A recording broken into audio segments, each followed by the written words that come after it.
मेरा किसी व्यक्ति से, किसी समाज से कोई राग द्वेष नहीं है, लेकिन मानव जात पतन की गर्त में जाने से बचे और अपने मनुष्य जन्म सिद्ध अधिकार आत्म सुख को पाए। बस मेरा यही उद्देश्य है और कोई मेरा भाव नहीं। ईसाईयत वाले करोड़ों रुपया खर्च करते हमारे भारत में ईसाई बनाने में, और इस्लाम वाले करोड़ों रुपया खर्च करते अपने मजहब के प्रचार प्रसार में। लेकिन हिंदू लोग तो समझते केवल बाबा लोगों का ही काम है धर्म का प्रचार करें। बाकी हम तो सुना, फायदा लिया, फिर भूल गए। नहीं, जितना नानक का, कबीर का कर्तव्य है, आशाराम का कर्तव्य है, उतना हर हिंदू का कर्तव्य है अपनी संस्कृति का और अपने देश का शान बुलंद करना। केवल संत का ही कर्तव्य नहीं है, सारे समाज का कर्तव्य है कंधे से कंधा मिलाकर भारतीय संस्कृति के दिव्य ज्ञान को दूर तक पहुंचाना चाहिए। गीता का ज्ञान ऐसा है कि तुम जहाँ हो, जो तुम्हारी जाति है, जो भी तुम्हारी उम्र है, उस सब को गीता बोलती हमें स्वीकार है। केवल हमारे ज्ञान की नाव में बैठो, तुम संसार से यूं तर जाओगे देखते देखते। अकबर का एक मंत्री था बड़ा सच्चा, बनारसी दास। सत्य बोलने में उसकी बड़ी साख थी। अकबर ने एक पक्षी पकड़ा और अपनी चादर में छुपाया। बोले, बनारसी दास तू सत्य वचन है, सच बता, मेरे हाथ में पक्षी है, वो मरा है कि जिंदा है। बनारसी समझ गए, अगर जिंदा बोलता हूं तो गला दबोच देगा और मरा बोलता हूं तो पक्षी को उड़ा देगा। पक्षी की जान बचाने के लिए भले आज मेरे को थोड़ा उल्टा बोलना पड़े। बनारसी ने कहा कि पक्षी मरा हुआ है। बोले, देखिए तेरा बाप ये उड़ा, तू झूठा हो गया। बोले, महाराज मैं जानता था, मैं अगर मरा हुआ कहा तो इसको जीवन दान मिला, अगर मैं जिंदा कहता तो इसकी मृत्यु हो जाती। परमार्थ के कारण मैंने थोड़ा झूठ बोला है, लेकिन मेरा हृदय खराब नहीं हुआ क्योंकि मेरे भाव में शुद्धि है। नारायण हरि नारायण हरि नारायण हरि। बोलो ना, कंजूसी ना करो। नारायण हरि नारायण हरि नारायण हरि। महाभारत का युद्ध छिड़ पड़ा, तीक्ष्ण बाण पर बाण चलते रहे। कर्ण कहता है ये क्या करते हो, वो क्या करते हो। भीष्म पर बाण चल रहे, भीष्म के अर्जुन पर बाण चल रहे। आखिर श्री कृष्ण के सारथी, अर्जुन के सारथी कृष्ण थे, कर्ण के सारथी शैल्य थे। कर्ण जब बाण उठाता है तो शैल्य कहता है इस बाण से क्या होता है। वीर की वीरता को पोषण चाहिए, प्रोत्साहन चाहिए। तुमने कह दिया तुम क्या कर सकते हो, तुम क्या कर सकते हो, तुम क्या करे, तुम डूबे डूबे तो डूबेगा। ऐसे जो प्रशंसक है कभी कभी हारे हुए में भी जीत के दर्शन करा देते हैं, और कभी अपने आदमी हमारा उत्साह भंग करते हैं तो जीत भी हार में बदल जाती है। ऐसे कभी कभी बीमार आदमी भी ठीक से चंगे हो जाते, और कभी कभार थोड़े से ही बीमार बिल्कुल मौत के शिकार हो जाते हैं। तुम बच नहीं सकते हो, तुम्हारा ये खराब है, तुम्हारी लीवर खराब है, तुम्हारी किडनी खराब है, तुम बच नहीं सकते हो। वो सचमुच में पेशेंट मर जाता है, और लीवर खराब है, फलाना खराब है, टिंगड़ा खराब है। डॉक्टरों ने कहा 24 घंटे में तुम्हारी माँ बापूजी मर जाएगी। और मैंने मेरी माँ को कहा कि तू नहीं मर सकती है। बोले फिर क्या करूं। मैं कहा मैं मंत्र देता हूँ। वो मंत्र जपा, अभी तक जिंदी है। डॉक्टर मरने वाला कह के वो क्या पता जिंदे हैं कि मरे, लेकिन मेरी माँ अभी तक जिंदी है। ये बात 86 साल की मेरी माँ थी तभी डॉक्टरों ने की, अभी 88 साल को पार कर चुकी है। जयराम जी की आचार्य विनोबा भावे को बीमारी हो गई थी अल्सर की। वरिष्ठ डॉक्टर आए और डॉक्टरों ने कहा कि तुम 1200 कैलोरी खाते हो, विटामिन सी, विटामिन ये फलाना, B12 पीजिए। अब B12 तो बैलों के चर्बी और बैलों के आंतों से बनाई जाती है, और सड़े गले बचे हुए मांस को उबाल कर अर्क निकाल कर बाकी के सुगंधित पदार्थ डालकर बनाई जाती है। ऐसी चीज मैं कैसे पीऊंगा। महाराज अंडा खाइए। कि अंडा तो मन को अशुद्ध करेगा, तन को ठीक करने के लिए मन को अशुद्ध करूंगा, नहीं हो सकता है। बोले महाराज फिर आप 6 महीने के अंदर ही अंदर चले जाओगे। विनोबा ने कहा ठीक है तुम जाओ। विनोबा बुढ़ापे में एकांत में बैठे, पेट पर हाथ घुमाया। अरे पेट देवता तू क्यों बीमार हुआ है, सच बता। पेट देवता तो क्या बताए, लेकिन पेट देवता को चलाने वाले देवता का आवाज आया कि तुम एक साथ खाते हो ने, इसलिए लोड पड़ता है, इसलिए अल्सर की बीमारी हुई। विनोबा भावे जितना खाते थे उतना 17 बार में बांट दिया। बुढ़ापे में थोड़ा थोड़ा थोड़ा थोड़ा करके खाना चाहिए, एक साथ नहीं खाना चाहिए। कुछ लोग बोलते क्या करें, खाते ही नहीं, पचता ही नहीं। एक ही टाइम भोजन करता हूँ, एक टाइम भोजन करता है तो लेकिन 3 टाइम की कसर निकालता होगा। एक टाइम भोजन करने वालों से मैं बहुत डरता हूँ जयराम जी। इससे तो 2 टाइम कर ले, 3 टाइम कर ले, लेकिन एक टाइम तो ठोक देते हैं। जितनी भूख है उससे 2 ग्रास ज्यादा ठोका तो और मुसीबत ज्यादा होगी, क्योंकि एक टाइम खाते पड़ा रहे। नहीं, ये गोडाउन नहीं है तुम्हारा पेट भैया, अथवा तुम्हारी होजरी ऊंट की होजरी नहीं कि 4 दिन 8 दिन का स्टॉक लेकर घूमती रहे। तुम्हारी होजरी मानवीय होजरी है। इसलिए आप बुढ़ापे में थोड़ा थोड़ा खाइए, बहुत टाइम खाइए लेकिन थोड़ा थोड़ा खाइए। विनोबा भावे ने थोड़ा थोड़ा खाना शुरू किया। जितना दिन में 1-2 टाइम में खाते थे वो 17 बार में खाना, उतना ही 17 बार में उनको अल्सर ठीक हो गया। उनकी मैगजीन निकलती थी, जैसे अपना ऋषि प्रसाद निकलता है ऐसे भूमिपुत्र उनकी मैगजीन निकलती थी। उस भूमिपुत्र में उन्होंने लिखा कि जिन डॉक्टरों ने कहा कि 6 महीने में आप मर जाओगे, वो डॉक्टर, एक डॉक्टर तो 2 साल में मर गया, दूसरा 6 साल में मर गया, मैं अभी तक जिंदा हूं। आप कभी निर्वस मत होइए, हताश मत होइए। दुख आए तो हाय रे अब मैं तो फंसा, अब तो मैं फंस गया, अब तो मेरा कोई नहीं। तुलसी साथी विपत के, विद्या विनय विवेक, साहस सुकृत सत्य वचन, राम भरोसो एक। हम ऐसी ऐसी जगहों पे गए कि लोगों ने हमें डाकू समझा। हम चुप रहते थे, बड़े बड़े बाल, रात्रि को आंधी तूफान आए किसी के बरामदे में बैठ गए, और वो झूपड़पट्टी वाले माछी लोग, खून खराबी करने वाले लोगों ने समझा ये कोई डाकू है, बरामदे में चादर ओढ़कर कहीं सेंध मार रहा है। 150-200 आदमी हथियार लेकर हमारे ऊपर आ गए, लेकिन हम तो ध्यान में थे, गाली गलोच निकाले।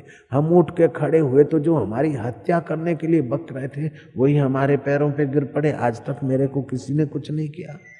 सांपों के बीच हम रहे, रीछों के सामने हम गए आए, जंगलों में सिर हथेली पे लेकर हम घूमे, लेकिन हमने उस साथी को अपने साथ रखा, हमारा बाल बांका नहीं हुआ।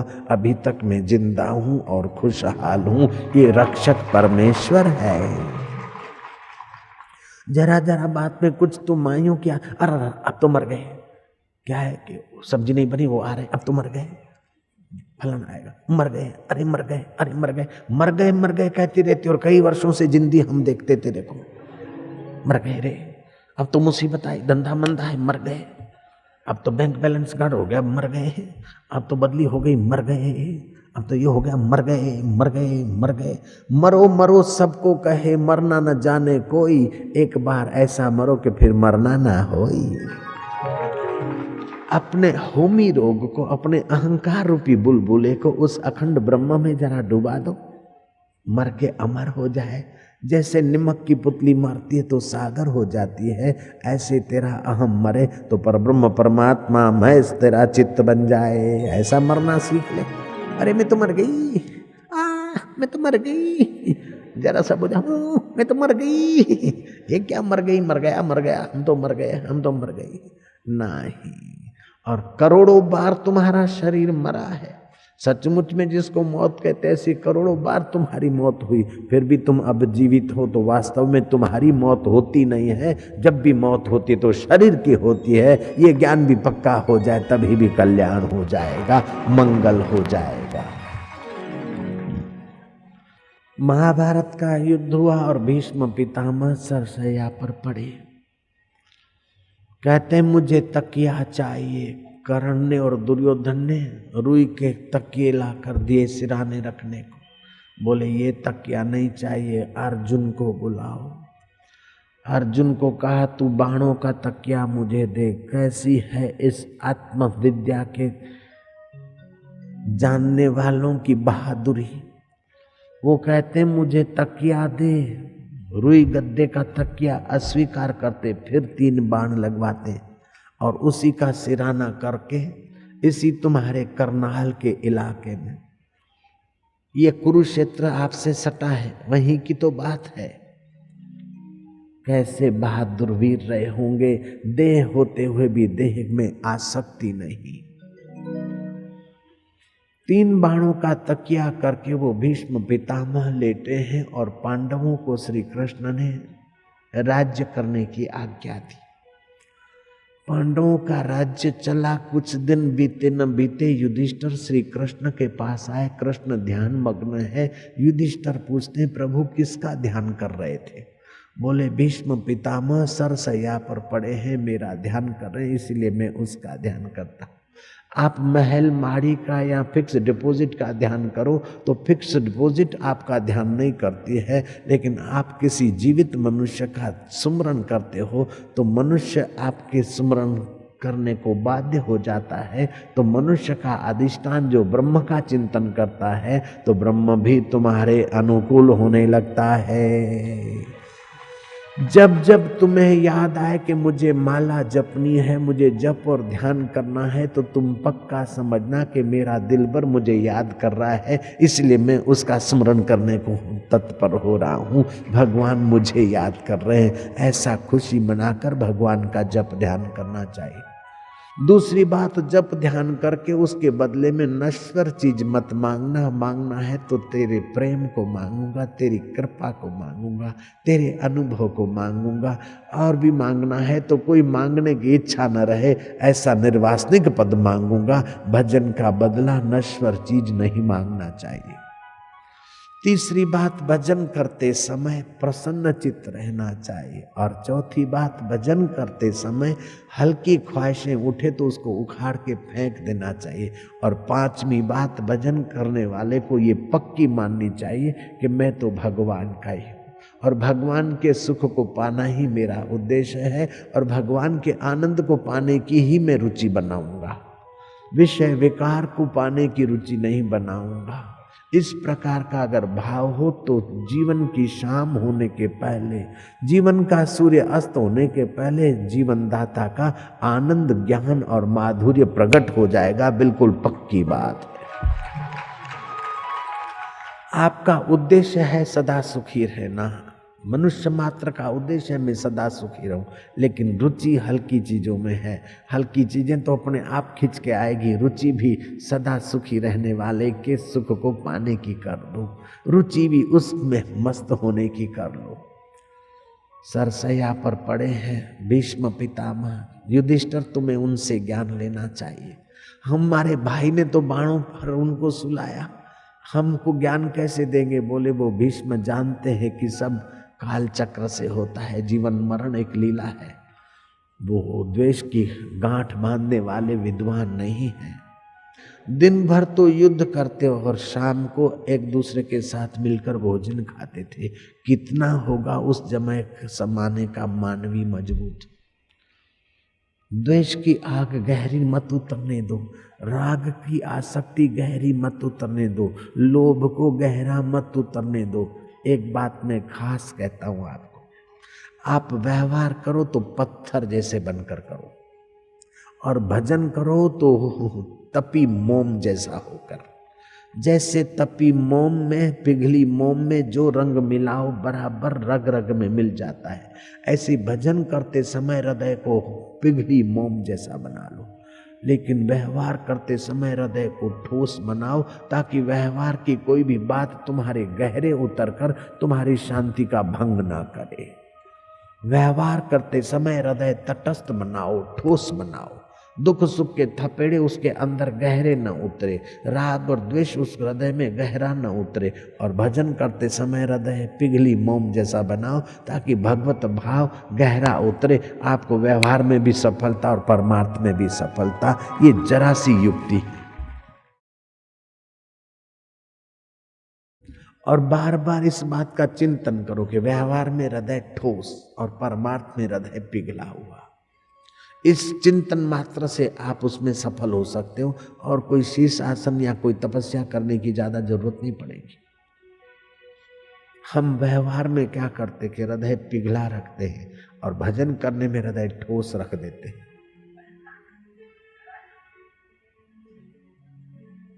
दो भाई थे, बड़ा भाई आम ले आया, दोनों भाइयों के बेटे खेल रहे थे, टिन्नू मिन्नू मैं आम लाया हूँ। जहाँ बड़ा आम था वहाँ भाई का छोरा आया, जहाँ छोटा आम था वहाँ अपना आया। वो बेईमान भाई ने क्या करा, पढ़ा लिखा था, ग्रेजुएट था, अंग्रेजी स्कूलों में खूब पढ़ा होगा, बुद्धि का तर्क का शक्ति तो बड़ी, लेकिन हृदय ठन ठन पाल था। दूसरे को धोखाधड़ी देकर मैं और मेरे को संवारना यही सीखा था। मैनेजमेंट कोर्स भी किया था, फॉरेन रिटर्न भी हुआ था मूर्ख। दोनों हाथ में तो आम थे, लेकिन जहाँ अपना बेटा आया है वहाँ छोटा आम है और भाई का बेटा आया वहाँ बड़ा आम। टिन्नू मिन्नू आंखें बंद करो, मैं तुमको जादू दिखाता हूँ, आई मेक द मैजिक 1 2 3। जहाँ बड़ा आम था, जहाँ अपना बेटा था वहाँ बड़ा आम रख दिया वो हाथ, और जहाँ भाई का बेटा था वहाँ छोटा आम रख दिया। ये क्या पढ़ाई लिखाई का फल, ये बेईमान होना है। धिक्कार है ऐसी पढ़ाई लिखाई को। पढ़ पढ़ के पत्थर भया, लिख लिख भया है चोर, जा पढ़नीते साहिब मिले वो पढ़नी कछु और। पढ़ाई अच्छी है, लेकिन जो पढ़ाई स्वार्थ में अंधा बनाती है वो पढ़ाई समाज का शोषण करके मुट्ठी भर लोग तो ऐसे जिएंगे और बाकी का समाज पीड़ा का शिकार बन जाएगा, शोषण का शिकार बनता रहेगा। और उनकी आहें और उनकी भूखमरी या उनकी बेचैनी वो सुखी व्यक्तियों को कितना दिन सुखी रख देगी। दूसरी गलती वे करते जिनके पास अक्ल है, बच्चों को भरण पोषण करने की शक्ति है, कुछ संस्कार देखने की शक्ति है, वे एक आध बेटा करके चुप्पी मार जाते हैं। और जिनके पास वो आइडिया नहीं संस्कार देने की, उनके बेटे 10-10 15-15 की कतार हो जाती। और जिनके पास अक्ल और संस्कार देने को, उनको अगर कोई कहता है कि ऐसा क्यों करते, बोले 10-5 बच्चे करें, घेटे घेटे बकरे, इससे तो एक शेर करें तो बढ़िया है। लेकिन भाई साहब वोटिंग का जमाना है, शेर पिंजरे में रह जाएगा और ये बकरे ही तुम्हारे महल में आकर हल्ला मचाएंगे, ये भी पक्का समझो अगर सावधान नहीं हुए तो। जयराम जी की समझने वाले समझ गए, सब ना समझ। जयराम जी बोलना पड़ेगा। वो हुसैन मियाँ और गुलाम नबी राय बोले, बाबा आपकी दुआ से मेरे को 12वां लड़का है और 6 लड़कियां हैं, मैं क्या 1.5 डजन। बोले आपकी दुआ है, मैं क्या दद तेरी, मेरी दुआ ऐसे कैसे हुई। बोले बाबा हम तो 4-4 रख सकते हैं, और हमको अंदरूनी इशारा है कि बस्ती बढ़ाओ, वोटिंग होगी, देर सवेर पाकिस्तान का झंडा लगा देंगे। क्या हद हो गई। नारायण हरि नारायण हरि बोलो ना, तुम कंजूसी ना करो। नारायण हरि। जो अति स्वार्थी हैं वे दूर का नहीं सोचते हैं। ईसाईयत वाले करोड़ों रुपया खर्च करते हैं हमारे भारत में ईसाई बनाने में, और इस्लाम वाले करोड़ों रुपया खर्च करते अपने मजहब के प्रचार प्रसार में। लेकिन हिंदू लोग तो समझते केवल बाबा लोगों का ही काम है धर्म का प्रचार करें, बाकी हम तो सुना, फायदा लिया, फिर भूल गए। नहीं, जितना नानक का, कबीर का कर्तव्य है, आशाराम का कर्तव्य है, उतना हर हिंदू का कर्तव्य है अपनी संस्कृति का और अपने देश का शान बुलंद करना। केवल संत का ही कर्तव्य नहीं है, सारे समाज का कर्तव्य है कंधे से कंधा मिलाकर भारतीय संस्कृति के दिव्य ज्ञान को दूर तक पहुंचाना चाहिए। अरे वो लोग उनके अपने तो अपने, हमारे में से भी घसीट के उनको अपने वाले बना लेते हैं, और हम हमारे देश में पराए हुए चले जाते हैं। ये कहाँ की बुद्धिमती है, ये कहाँ का धनी होना है, ये ऑफिसर होना किस काम का, धनी होना किस काम का। तुम्हारे पैरों में कुआड़े लग रहे, तुमको पता नहीं, तुम्हारे वृक्ष की जड़ें कमजोर हो रही, तुम्हें पता नहीं। हमने तो ये प्रमोशन पाले, हमने तो ये पाले, लेकिन ये तुम्हारे बेटे और बेटियों के पास कितना दिन रहेगा अगर ऐसा ही चलता रहेगा तो। इसलिए संतों के दैवी कार्य में आपको कंधे से कंधा मिलाकर रहना चाहिए, और भारतीय संस्कृति का शान बुलंद करने के लिए आपको अकल का अपनी अपनी जगह पर उपयोग करना चाहिए, ताकि हमारा भारतीय संस्कृति का प्रसाद विश्व भर में फैले। एकदम स्वार्थी टट्टू जिस समाज में बढ़ जाते उस समाज का पतन होना शुरू हो जाता है। स्वार्थी टट्टू जितने अधिक होते जिस समाज में, उतना ही वो समाज ऊंचा होते हुए भी नीचा देखना पड़ता है समाज को। और जितने त्यागी, उत्साही और संस्कृति के लिए, अपने धर्म कर्म के लिए जितना कुछ करने वाले एक मुट्ठी भर लोग भी होते हैं तो उनकी संस्कृति चमकती है। देखो जापानी, भारतीय वैदिक ज्ञान यहाँ से ले गया और कितने चमक रहे हैं जयराम जी की। और हम हमारे देश में भी पराये से हो रहे हैं, इसलिए थोड़ा सावधान होने की जरूरत है। बच्चों में कहीं डिस्को डांस के और चलचित्रों से पाश्चात्य हल्के संस्कार तो नहीं पड़ते, वो माँ बाप का अपमान करने वाले संस्कार उनमें गिर रहे हैं और माँ बाप खुश हो रहे हैं कि हम तो कन्वेंट स्कूल में पढ़ता है, हमें टाई पहन के जाता है, लेकिन आगे चल के खून के आंसू बहा देते हैं ऐसे लड़के। इसलिए अपने अपने समाज के लोग अच्छा अंग्रेजी का शिक्षण मिले ऐसी भले स्कूलें खोलो, लेकिन ईसाईयत वालों के चक्कर से अपने बच्चे को बचाने के लिए भी खूब सावधान रहो, नहीं तो आगे चल के तकलीफ पड़ती है। जयराम जी की। देश में 3% ईसाई है, लेकिन शिक्षण 20% उनके अंडर में है। पूरे देश में 3% ईसाईयत है, लेकिन शिक्षा का क्षेत्र 20% उनके हाथ में है। ये शर्म की बात नहीं है। फिर आपका रोटी होना या आपका सेठ होना या आपका धनी होना किस काम का हुआ? आप सावधान रहिए। जयराम जी की। और ये बात अपने वालों को ही तो कही जाती है, पराये वालों को थोड़ी कहते हैं। और आप सोचेंगे कि सब लोग नेता करेंगे, नेता अगर एक दूसरे की टांग खींचने से भी बच जाए और देश के लिए कुछ करे तो भी बहुत हो गया। ये संस्कृति के लिए क्या करेंगे, कब करेंगे तो भगवान जाने। जयराम जी की। ये तो आप हमको मिलकर करना होगा, और आप हम मिलकर करेंगे और आवाज उठाएंगे तभी वो लोग कभी थोड़ा मानेंगे। संडे हो या मंडे खा ले मुर्गी के अंडे, मेरी जान मुर्गी के अंडे। संडे हो या मंडे खा ले मुर्गी के अंडे। सत्यानाश। यूरोप में तो उन पर बंदिश पड़ रही है, और अंडा खाने से इतनी सारी बीमारियां होती, उसका प्रचार हो रहा है। और यूरोप से कोई आया नेता और उसकी खोपड़ी में घुसा और दूरदर्शन में प्रचार होने लग गया। फिर समाज के लोग चिल्लाए, हमारे जैसे लोग चिल्लाए, तब ये प्रोग्राम आना बंद हुआ, नहीं तो आता ही रहता। बोले अंडे में तो कैल्शियम है, उससे 4 गुना टमाटे में है। अंडे में तो प्रोटीन है, तेरे चने मूंग मटर और गेहूं में क्या है गधा है, उसमें तो उससे ज्यादा प्रोटीन है। बोले अंडा तो ये अंडा तो फलाहारी अंडा है, बिना मुर्गे का अंडा है, किसको उल्लू बना रहे हो?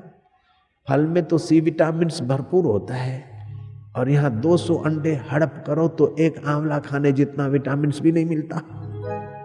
फलाहारी अंडे बना लिए और उसको एग्रीकल्चर नाम दे दिया। पोल्ट्री वालों को लगता होगा कि बापू हमारे धंधे पर प्रहार करते हैं, ऐसी बात नहीं है। यहाँ भी पोल्ट्री लंबी चौड़ी है, नहर के किनारे। जयराम जी की हमारी फार्म हाउस के पास ही है। मेरा किसी व्यक्ति से, किसी समाज से कोई राग द्वेष नहीं है, लेकिन मानव जात पतन की गर्क में जाने से बचे और अपने मनुष्य जन्म सिद्ध अधिकार आत्म सुख को पाए। बस मेरा यही उद्देश्य है और कोई मेरा भाव नहीं है। जयराम जी बोलना पड़ेगा। नानक जी जब सत्य बोलते थे, समाज के उन्नति के लिए बोलते थे, तो स्वार्थी और मूर्ख लोग नानक का विरोध करते थे। उल्टा मार्ग दसेंदा जी। हमारा तो ऐसा विरोध कोई नहीं करते हैं। फिर भी किसी के मन में कोई आता हो तो हम उसे बताते हैं कि हमारा उद्देश्य आपके धंधे का विरोध नहीं है। कुछ लोग बोलते कि हमारे पान मसाले का धंधा ऐसा हो जाएगा, लेकिन तुम्हारा धंधा चलेगा, उससे तो समाज की हानि बहुत होगी, उसका क्या करोगे? तुम तो दूसरा धंधा करके रुपया कमा लोगे, लेकिन जिसका पति मर जाएगा कैंसर की बीमारी में, वो कहाँ से दूसरा पति ले आएगी बाजार से? क्या उसका तो घर पालन पोषण तो वही करता है। उसकी बेचारे की अकाल मृत्यु हो जाएगी तो क्या बाजार से आयुष्य ले आएगी उसके पति का? पान मसाला बड़ा खतरनाक खाद्य है, कैंसर की बीमारियां होती है। निकोटिन पॉइजन होता है तंबाकू में, धातु को क्षीण करने वाली सोपारी, धातु को क्षीण करने वाला निकोटिन पॉइजन, उस 50 ग्राम तंबाकू से पॉइजन निकालकर निकोटिन एक कुत्ते को मारा तो 3 मिनट में कुत्ता मर गया। अरे जो कुत्ता और गधा जिस चीज को नहीं सूंघता और खाता है उसको तुम मजा लेने के लिए खा रहे हो, वो अन्न नली में घाव बन जाते हैं और वहां ऑपरेशन भी खतरे से खाली नहीं, क्योंकि प्राण नली और अन्न नली साथ में ही है। तो आज से जो पान मसाले में और क्या पड़ता है कि वो चिपकलियों का पाउडर, जो दिए बत्ती पर मच्छर पतंग खाती है चिपकली, उसका पाउडर पड़ता है। अच्छी तुम्हारा मुंह भगवान का मंदिर है, तुम्हारा मुंह गटन का ढकना नहीं है, तुम्हारा मुंह कोई नाली का ढक्कन नहीं है। जय राम जी की। तुम्हारा मुंह ईश्वर का नाम लेने वाला है, ईश्वर का मंदिर है। जो आज से पान मसाले की बुरी हालत समझकर छोड़ने का संकल्प करते हैं, वे बहादुर हाथ में ऊपर करेंगे। हमको मिल गई दक्षिणा श्रोताओं की तरफ से, धन्यवाद। आज से छोड़ देना, जो जेब में हो किसी को देना नहीं, वो नाली में फेंक देना, नहीं तो दूसरे की सत्यानाश होगी। नारायण हरि नारायण। अब कथा ध्यान से सुनना, गंभीर विषय आ रहा है। भीष्म पितामह सरसैया पे पड़े हैं, 5 पांडव सरसैया पर पड़े भीष्म के पास जा रहे। रास्ते में कई राज ऋषि, कई ब्रह्म ऋषि, कई देव ऋषि उस महारथी की अंतिम घड़ियों का अवलोकन करने को चले हैं। अंगिरा, भरद्वाज, जमदग्नि और उनके सपूत शिष्य भी चले। यहाँ 5 पांडवों के बीच युधिष्ठिर महाराज श्री कृष्ण के साथ, जैसे यक्षों के बीच कुबेर शोभायमान होता है, ऐसे पांडवों के बीच युधिष्ठिर शोभायमान होकर जा रहे थे। देश काल और परिस्थिति को ठीक से जानने वाले भीष्म ने आगंतुक संतों को अपने वचनों के द्वारा आवकार किया, वेलकम किया। श्री कृष्ण को वचनों के द्वारा प्रणाम किया। भीष्म को ठीक से ज्ञान था। हे कुंती नंदन युधिष्ठिर, कुंता रानी ने बहुत दुख पाए। वीर पांडु सदगति को प्राप्त हुए और तुम नन्हे बच्चे थे, तब से मैं जानता हूं तुमको। भगवान की ये गति जानी नहीं जाती है। लाक्षागृह में तुम्हारे मौत के लिए दुष्ट दुर्योधन ने षड्यंत्र रचा। 12-12 वर्ष तुम जंगलों में भटके, 13वां वर्ष तुम अज्ञात हुए। महारानी द्रौपदी ने दासी का काम किया, भीम ने रसोई का काम किया, युधिष्ठिर महाराज ने नौकरी की, विराटनगर के राजा की आगे नतमस्तक होते रहे। तुमने बहुत दुख देखा। जिसके रक्षक भगवान कृष्ण है, जिसका पुत्र भीम है और जिसका पुत्र धर्मराज युधिष्ठिर है, ऐसी कुंता रानी ने भी जीवन भर दुख देखा है। कुंता रानी भी दुख देखने योग्य नहीं है और तुम भी दुख देखने योग्य नहीं हो। फिर भी ये काल चक्र, काल के काल श्री कृष्ण की गति कृष्ण ही जाने, क्यों कर आपको इतना दुख देखना पड़ा है। मुझे वो दिन याद आते, तुम बाल्य काल में मेरे गोद में भी खेले हो और फिर वीर अर्जुन के सामने मुझे तीक्ष्ण बाण उठाने पड़े और योद्धा अर्जुन ने भी युद्ध का कर्तव्य निभाते हुए मुझे सरसैया पर सुलाया।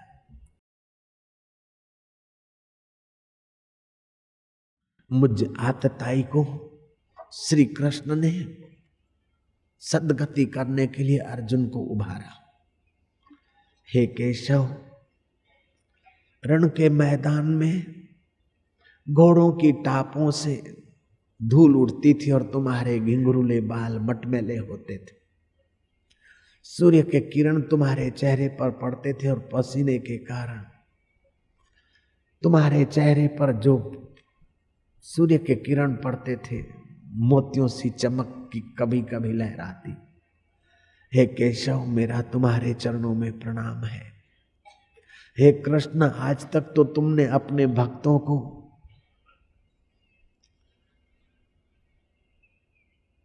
इंतजार कराया है, लेकिन आज ये तुम्हारा भक्त तुमको विवश करेगा। आज तुम्हारा भक्त तुम्हें इंतजार कराता है। केशव, मुझे वचन दो, जब तक ये मेरे प्राण पखेरु नहीं निकलते तब तक तुम यहीं खड़े रहोगे।